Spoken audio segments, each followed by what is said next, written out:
할렐루야. 하나님께서 우리와 함께 하시는 줄로 믿습니다.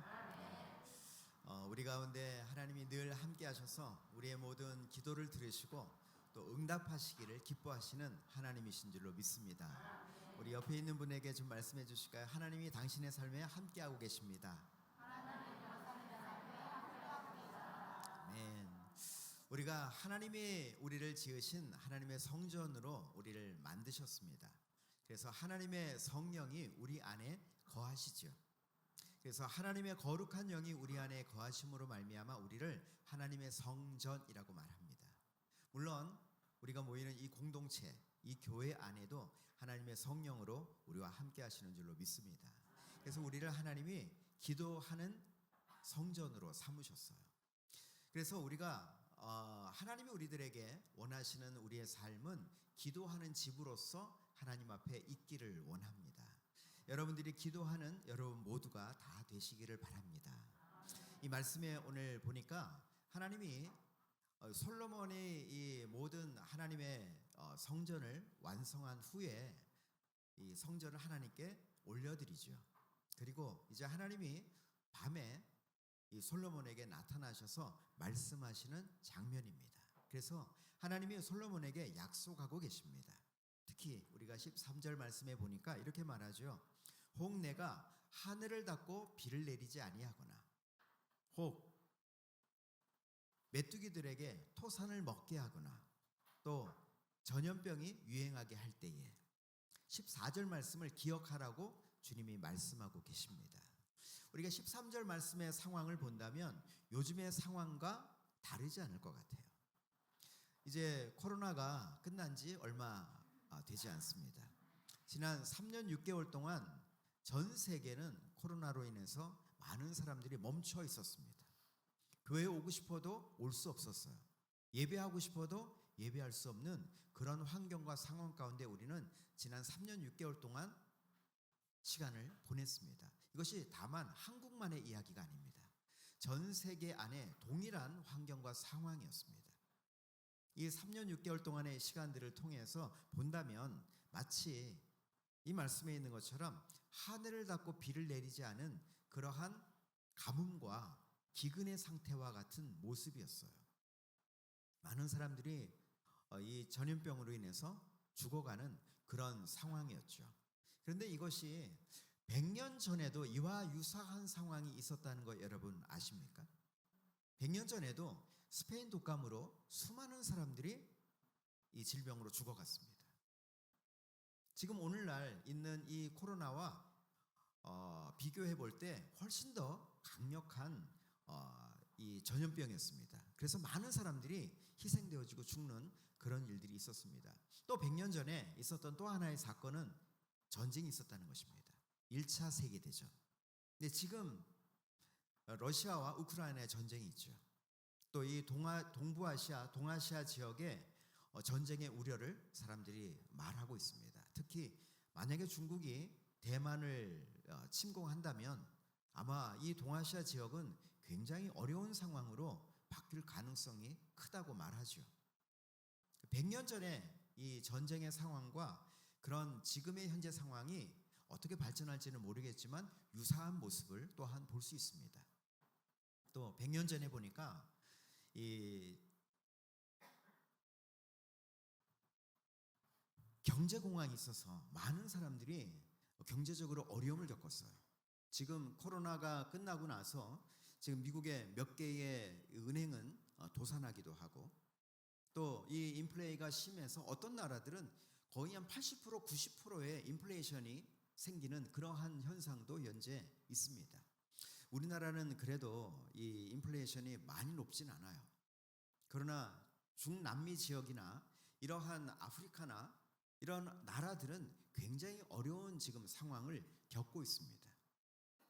그런데 놀라운 것은 여러분 이 100년 전에 이러한 어려운 상황이 있었을 때 또 하나의 긍정적인 상황이 있었습니다. 그것은 한국에 이 한반도에 부흥이 있었다는 사실이에요. 평양에 대부흥이 일어났었습니다. 그리고 영국의 웨일즈에도 또한 그러한 부흥이 있었던 것을 우리는 알 수 있습니다. 또 미국의 LA 지역이죠. 이 아주사라고 하는 곳인데 그곳에도 동일하게 부흥이 있었습니다. 근데 거의 동시대였어요. 평양에 있었던 부흥이 1907년이라고 말하죠. 그리고 아주사 부흥은 1905년, 또 웨일즈의 부흥은 1903년, 거의 같은 시기에 일어났던 사건들입니다. 그런데 이런 100년이 지난 이때에 현재 본다면 북한에는 평양에 교회가 없습니다. 물론 두 개가 있지만 그것은 우리가 말하는 그런 교회라고 말하기는 좀 어렵죠. 또 웨일즈에도 부흥에 있었던 그런 상황 후에 많은 교회들이 술집으로 팔려가고 이슬람의 모스크로 바뀌는 그런 현상들이 있었습니다. 또 미국을 보면 이 아주사라고 하는 이곳이 그런 놀라운 부흥의 역사가 있었던 곳이었는데 지금 가보면요, 몇 블록 떨어지지 않은 곳이 바로 많은 노숙자들이 모여있는 그러한 장소입니다. 제가 LA에서 한 8년 정도 살면서 거기에서 사역을 했었습니다. 가보면요, 정말 사람들하고 대면하기가 쉽지 않은 그러한 곳입니다. 그 지역은 한 3블록 정도가 되는데 거기에는 한 1000명 이상의 사람이 노숙자로 살아가고 있습니다. 텐트가 곳곳에 있고요. 사람들이 다 바닥에 누워 있고요. 하루 종일 마약이나 알코올에 취해 있는 그런 상황을 볼 수가 있습니다. 이것이 미국의 현실입니다. 그래서 우리가 보통 말하는 그 지역을 스키드로우라고 하는데 그 지역의 사람들을 다른 지역으로 나가지 못하도록 막고 있었어요. 근데 최근에는 여기에 더 이상 사람들을 감당할 수 없기 때문에 많은 사람들이 지금 노숙자로 길거리에 나오기 시작했어요. 이것이 지금 전 세계의 현실입니다. 하나님이 이 100년의 시간을 지나면서 2019년 코로나가 시작되어지고 이제 3년 6개월 동안의 이 시간을 지나면서 새로운 시작이 바로 올해예요. 2023년 바로 이때가 새로운 시작점이 되었습니다. 한 세대가 지났어요. 그리고 150년의 시간을 지나면서 한국의 교회는 이제 새로운 어떤 시간들을 이제 맞이하게 됐습니다. 오늘 읽은 이 말씀을 본다면요, 하늘을 닫고 비를 내리지 아니하거나 메뚜기로 토산을 먹게 하거나 전염병으로 유행하게 할 때에 이 말씀을 기억하라고 하는 거죠. 내 이름으로 일컫는 내 백성이, 교회들이, 하나님을 아는 사람들이, 첫째는 그 지역에 변화가 일어나려고 하면 교회가, 믿는 자들이 악한 길에서 떠나야 한다고 지금 첫 번째 말하고 있습니다. 우리가 그래서 죄를 죄로 여겨져야 돼요. 그리고 죄에서 떠나야 합니다. 얼마 전에 미국의 에즈베리 대학교에서 3주 동안 예배가 끊어지지 않고 하나님 앞에 예배하는 시간이 있었습니다. 그 채플 시간에 이제 말씀이 끝나고 그 모임이 끝나고 많은 학생들과 교수들은 학교로, 교실로 돌아갔습니다. 근데 거기에 남아 있었던 8명의 학생이 계속해서 예배하고 기도하는 시간을 이어져 갔어요. 그리고 나서 식당에 있던 학생들이, 또 강의실에 있던 교수들이 그 채플실에 남아 있는 학생들을 다시 좀 보고 싶어서 돌아오기 시작했죠. 그리고 사람들이 계속해서 이제 참여하기 시작했습니다. 1명, 2명, 그리고 나서는 더 많은 사람들이 참여하기 시작하고 이제는 그 지역이, 그 도시가 참여하기 시작합니다. 그리고 이제는 한 8시간, 10시간 떨어져 있는 다른 주변의 도시에서도 이 예배 모임에 참여하기 위해서 사람들이 기다리고 있는 것입니다. 밖에서 줄 서서 기다리고 있어요. 한 6시간 정도를 기다려야 그 예배당 안으로, 채플실 안으로 들어갈 수 있는 그런 상황이었다고 말하죠. 2월 말 이제 더 이상 학교가 운영되기 어려워져서 이 채플실을, 이 예배 모임을 다른 곳으로 옮겨주시도록 요청하고 나서 이 예배가 끝났어요.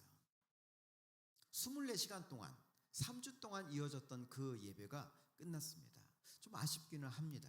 그러나 이것은 앞으로의 시간 가운데 하나님이 우리들에게 손바닥만한 구름이 바다에서 떠오르게 하는 것처럼 하나의 사인이라고 생각합니다. 저는 이 일이 여러분 교회 안에도 있을 수 있다고 저는 믿습니다.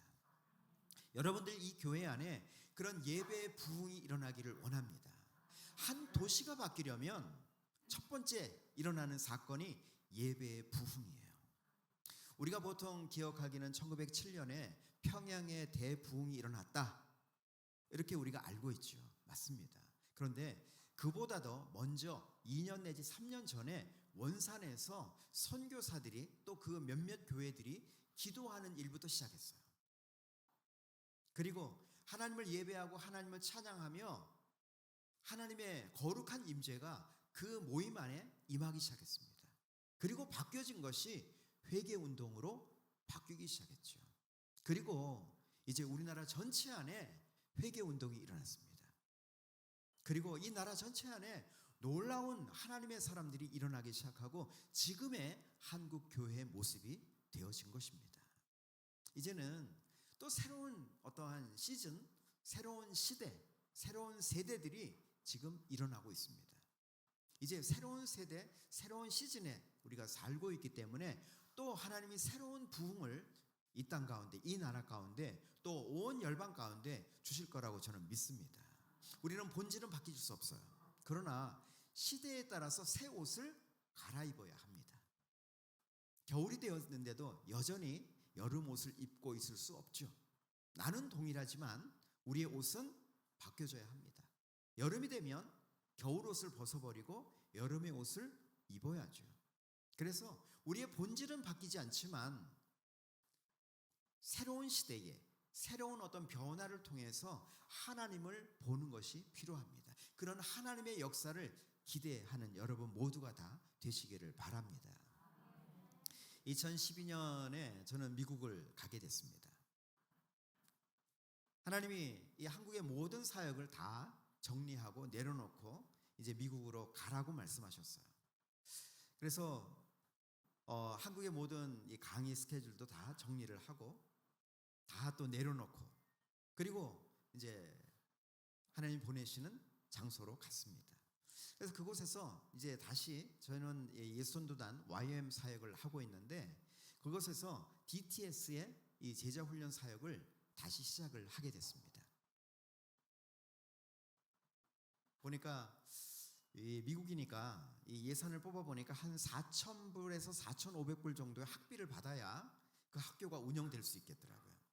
이 렉처 기간, 강의 기간이 한 3개월 정도이고 또 전도 여행이 3개월이 따로 있습니다. 전체로 하면 6개월 정도의 이 훈련 프로그램이에요. 3개월 동안 강의 훈련을 하는데 이 기간 동안에 모든 사람들이 다 함께 공동체 생활을 합니다. 같은 장소에서 같이 숙소에서 생활을 하면서 또 강의도 듣고 3개월 동안 그런 시간을 보내요. 그래서 예산을 뽑아보니까 한 4,000불 정도 드는 게 뭐 큰 비용은 아니죠. 나눠서 본다면. 그러나 그냥 듣는다면 쉬운 재정은 아닙니다. 그래서 예산을 다 뽑고 다 강사를 또 섭외하고 다 준비가 됐어요. 자, 그러면 이제 하나님 앞에 가서 기도해야 되죠. 하나님, 얼마를 받을까요? 네, 하나님이요 1,000불만 받으라고 말씀하셨어요. 예, 1,000불 납니다. 어떻게 4,000불인데 어떻게 1,000불로 학교를 운영할 수 있겠어요? 불가능한 일이죠. 그러니까 학생 한 명이 오면 그 학생이 1,000불 내잖아요. 그러면 나머지 3,000불은 제가 만들어내야 된다는 결론입니다. 학생이 어쩌면 안 오면 더 좋을런지도 몰라요. 그럼 제가 부담이 없으니까. 그러나 하나님이 21명의 학생들을 보내셨어요.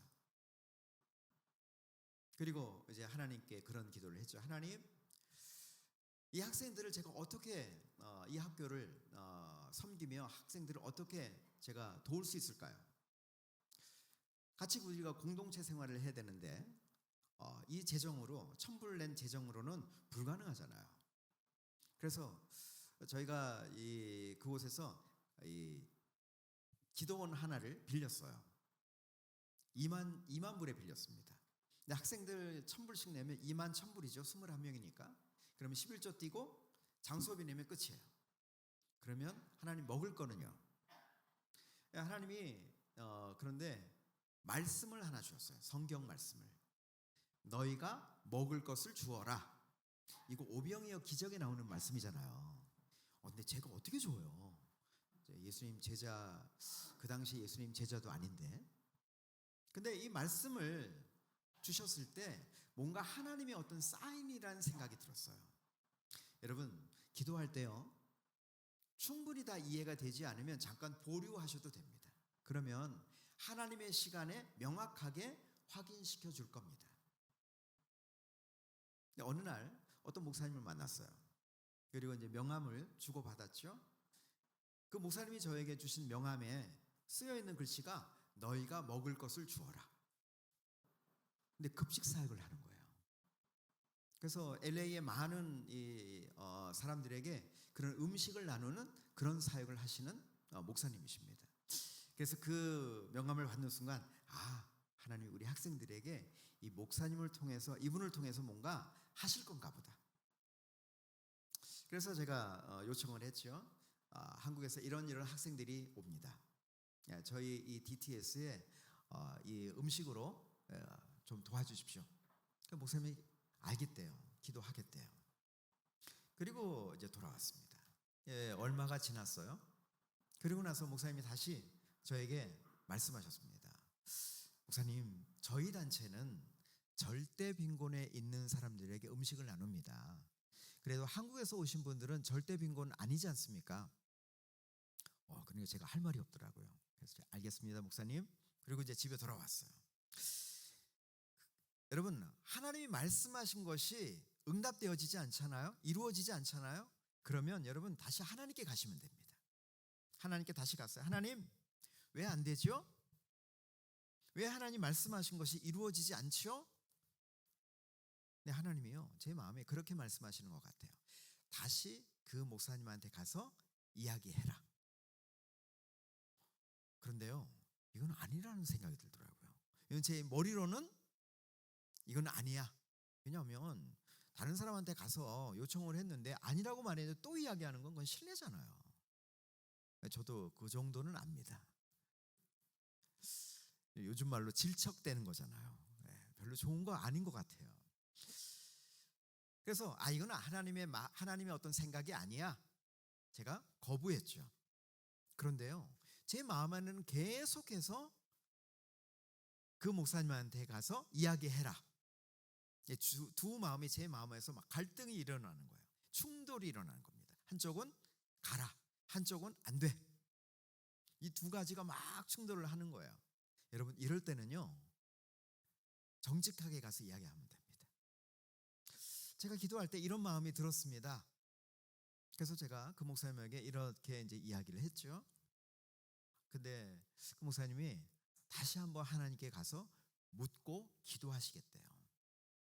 그러더니 그 다음날 아침 새벽이었어요. 멕시코에서 저한테 전화를 하셨습니다. 그러더니 저한테 그러시는 거예요. 목사님, 오늘 아침 큐티 시간에 하나님이 말씀하셨어요. 정현선 목사가 원하는 거 다 들어주라고. 할렐루야. 네. 근데 그렇다고 해서 저의 모든 거를 다 도와달라는 말 아닙니다. 제가 목사님한테 그랬죠. 저의 모든 필요들을 다 도와달라는 말이 아닙니다. 목사님 그러시는 거예요. 그러면 그러면 좋죠. 목사님에게 하나님이 많은 것을 주시면 많은 것을 주셔도 좋고, 또 적은 것을 주시면 적은 것을 주셔도 됩니다. 그러면 하나님이 하실 겁니다. 그리고 이제 어느 기도 모임에 갔어요. 그리고 기도 모임이 끝나고 나서 어떤 한 권사님이 저한테 오셨어요. 그러더니 목사님, 거기 DTS에 몇 명 사실 계획이세요? 우리 학생들 21명, 그리고 가족들, 아이들까지 하면, 또 간사 가족들, 또 아이들, 토탈 다 합하면 한 46명 정도가 살게 되거든요. 우리 그 권사님이 그러시는 거예요. 그러면 그 46명이 하루에 쌀을 얼마나 먹을까요? 글쎄요, 저는 뭐 쌀을 얼마나 먹을지, 화호령이 계속 좀 나는데, 그래서 이 쌀을 얼마나 먹을지 제가 모르죠. 그러더니 이제 우리 그 권사님이요, 하루에 쌀을 한 봉지는 먹지 않을까 해서 이제 우리가 체류하는 84일, 3개월이니까 84일 곱하기 쌀. 그러더니 바로 그 자리에서요 수표를 써서 저에게 주셨어요. 그러니까 음식 됐죠? 쌀 됐죠? 그럼 더 이상 이제 굶지는 않을 거 아니에요. 그러고 나서 또 어떤 한 분을 만났어요. 어떤 한 집사님이 저한테 그러시는 겁니다. 목사님, 저도 참여하고 싶어요. 그러더니 그 집사님이 그러시는 거예요. 저는 매주 우유를 12갤론을 드릴게요. 1갤론짜리 12개 이거를 주시겠다는 겁니다. 우리 학생들이요 우유에 헤엄쳤어요. 1갤론이 얼마나 하냐면요 이만합니다. 한 이게 3.8리터 정도 돼요. 꽤 큽니다. 이거를요 12개를 주겠다는 거예요. 정말 이 DTS 저희 훈련학교를 하면서요 하나님이 매일 어떤 사람들을 통해서 수표로 또 재정으로 여러 모양으로 공급하셨습니다. 그러니까 이 학생들이 그 기간 동안에 하나님을 경험하는 시간이었어요. 하루는 주방을 담당했던 우리 간사님이 저한테 오셨어요. 그러더니 간사님, 우리 학생들에게 한 번이라도 신선한 음식을 먹이면 좋겠어요. 네, 좀 그렇게 하죠. 물으시는 거예요. 우리 예산이 얼마예요? 예산이 있긴 있죠. 그런데 숫자에 불과합니다. 1인당 하루에 1불 얼마나 되겠어요? 그러니까 20명 이러면 21불.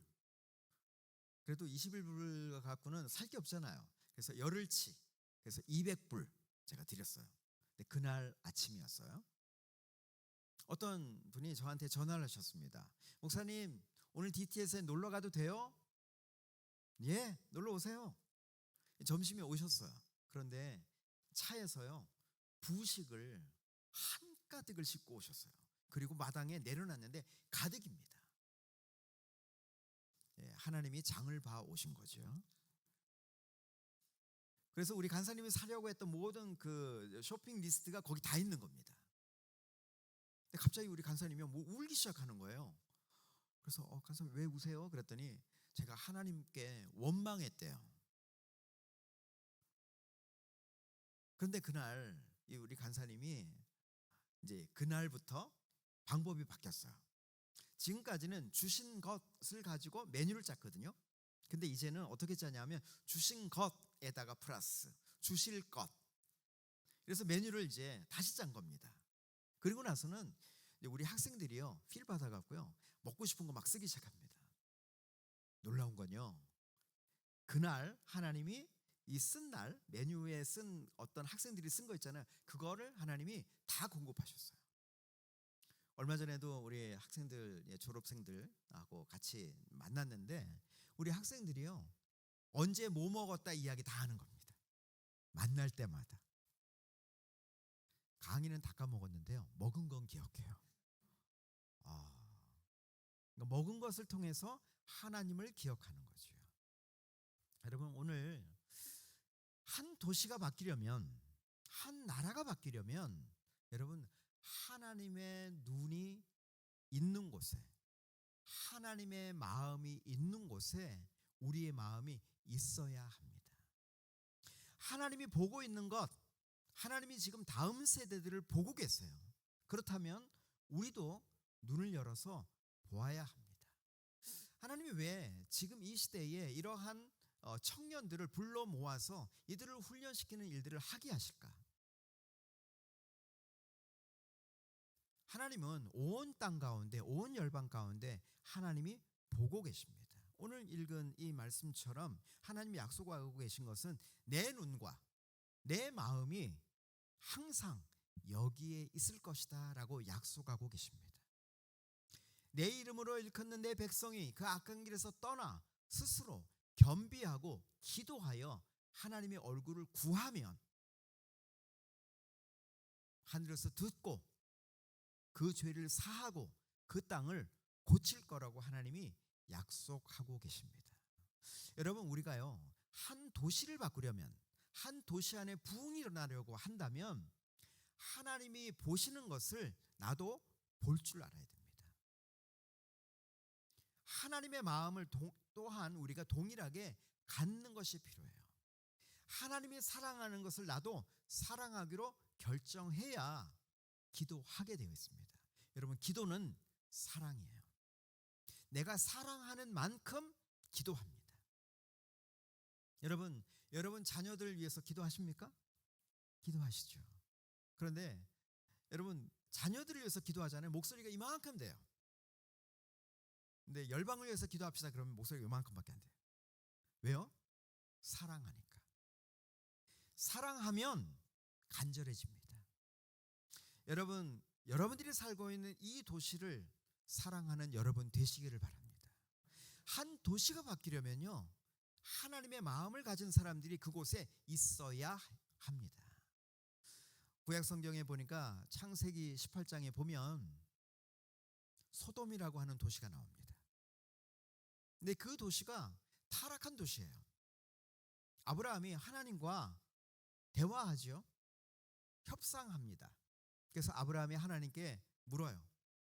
이 도시에 의인이 50명이 있을지라도 하나님 이 도시를 멸망하실 겁니까? 26절에 보니까 18장 26절에 보니까 이렇게 말합니다. 그 땅에 소돔 성에 의인 50명을 찾으면 내가 그들을 위하여 온 지역을 용서하리라. 그것이 하나님의 마음이에요. 여러분, 이 도시 안에, 우리가 살고 있는 이 도시 안에 하나님이 의인을 찾고 계십니다. 의인으로 인해서 그 도시가 바뀌어집니다.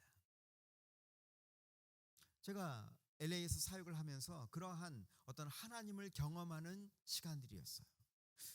그곳에 온 학생들이 하나님을 어떻게 사랑해야 될지 모르는 사람들이었어요. 어떻게 기도하고 어떻게 하나님과 동행하는 삶을 살아야 하는지 알지 못하는 그러한 사람들이었습니다. 그런데 그곳에 온 청년들이, 또한 다음 세대들이, 또 모든 사람들이 하나님을 알고 하나님을 사랑하기 시작할 때 여러분, 우리의 삶이 첫째로 변화되기 시작합니다. 또한 우리가 사랑하잖아요. 도시가 바뀝니다.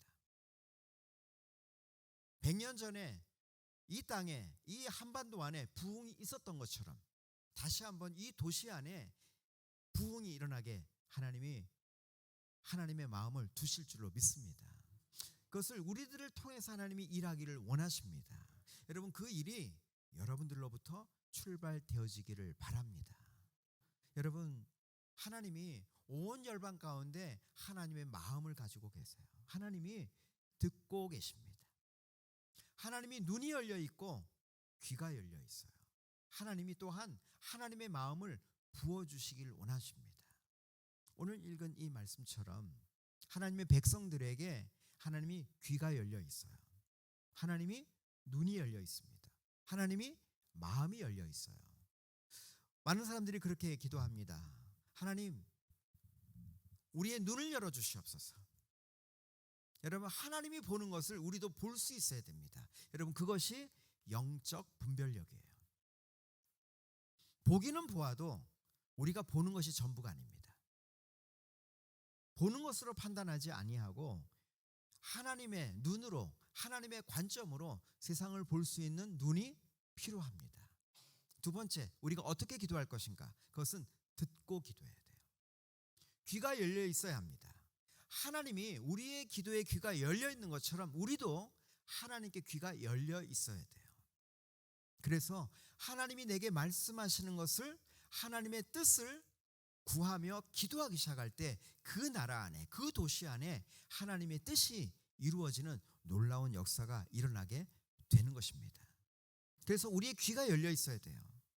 우리의 눈을 닫고 우리의 귀를 닫고 기도할 수 없습니다. 여러분, 우상을 숭배하는 사람들이 어떠한가 보면요, 우상을 숭배하는 사람들은요, 눈이 닫혀 있고 귀가 닫혀 있는 사람들이 바로 우상을 숭배하는 사람들이에요. 이사야서 말씀에 그렇게 말하죠. 우상을 숭배하는 사람들은 보지 못하고 듣지 못하고 말하지 못하는 우상과 같다. 우상을 숭배하는 사람은 보지 못하고 듣지 못하고 말하지 못하고, 또한 우상을 만드는 사람도 이와 같을 것이다 라고 말하고 있습니다. 우상을 숭배하는 사람들이 우상에서 떠나, 그 숭배하는 것에서 떠나 하나님을 알고, 그래서 어떠한 변화가 일어나냐면, 여러분, 우리가 기도할 때 우리의 귀가 열려요. 하나님이 내게 말씀하시는 것을 들을 수 있는 우리의 귀가 열립니다. 성령으로 말미암아. 성령께서 우리 가운데 말씀하셔서 우리가 어떻게 기도해야 될지 말할 수 없는 탄식으로 우리의 모든 기도를 인도하시는 하나님이십니다. 또한 우리의 눈이 열려요. 우리가 어떻게 기도하는가? 하나님의 눈으로 세상을 볼 수 있어야 합니다. 또한 세 번째, 어떻게 기도하는가? 하나님의 마음을 가져야 합니다. 아버지의 마음을, 아버지의 긍휼을. 여러분, 그렇기 때문에 우리의 눈물이, 우리가 중보기도자들이 흘리는 그 눈물은 하나님의 눈물이에요.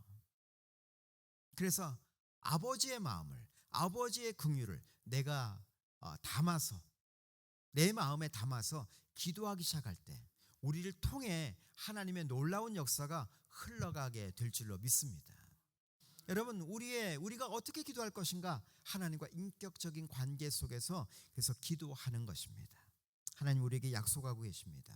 내 눈과 내 마음이 항상 여기에 있을 것이다. 여러분, 이 성전 안에, 또한 하나님을 믿는 사람들 안에 하나님의 마음을 하나님이 부으시고, 또 하나님의 눈이 있고 하나님의 귀가 열려 있는 그러한 여러분 모든 한 사람 한 사람 다 되시기를 바랍니다.